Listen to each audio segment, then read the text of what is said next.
Okay. Dumating yung order natin, guys. So, ibang brand naman to. Let's see kung parang counterpart ito ng Ichi diaper.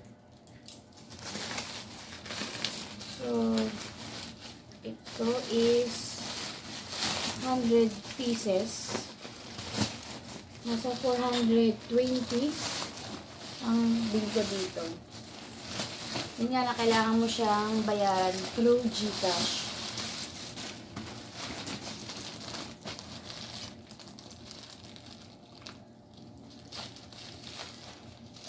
Ayan, halos magka-ano sila. Mommy baby.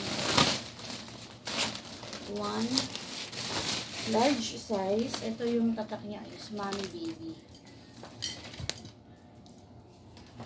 Ngayon, 50 pieces large size. Tignan natin kung medyo kinakabahan ako. Kasi ayoko na nag-expect ng alam mo yun. Lalo pag mura yung diaper. Uy, okay siya. In fairness, meron siyang wetness indicator. Yan, front. Hindi ka na malilito. Ito yung front. Ito yung lagi kong tinitignan. Yan. Kapag yan hindi na punit, okay yan. Ayan. Okay. And then yung ito, sana pa nag-extra large ako. Pero yung nipis niya, guys, ang maganda rito is, ma-identify mo na kagad kung hindi mo na kailangang mapuno or something. Kasi pagka nagkulay, na siya, kita mo na pag may laman na, diba? Unlike pag makapal sobra yung pampers or diaper na ginagamit mo, ay, sige, ihian mo lang. Pero ito kasi, parang nagbabadya na siya na magpalit ka na magpalit. Yun ang kinagandahan pag manipis. Hindi siya sobrang kapal, hindi rin, may wetness indicator siya. Tapos, may front. Tignan natin kung, pero, yung nipis niya, ito yung pinakaloob niya. Tignan lang natin.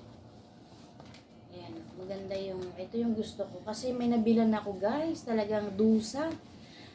Lahat ng ko sa kanya, talagang tinatahi ko pa yung gilid.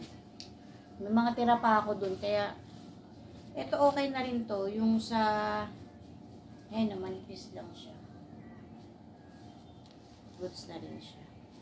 May pagka-itchy nga siya, Lalo yung ganito niya, Not bad, kasi mga 3 ihi, 4, hindi ka namang hinayang, lalo na pagka kakapalit mo na biglang tumait, di ba? Yung nipis niya is, naman, may reason naman.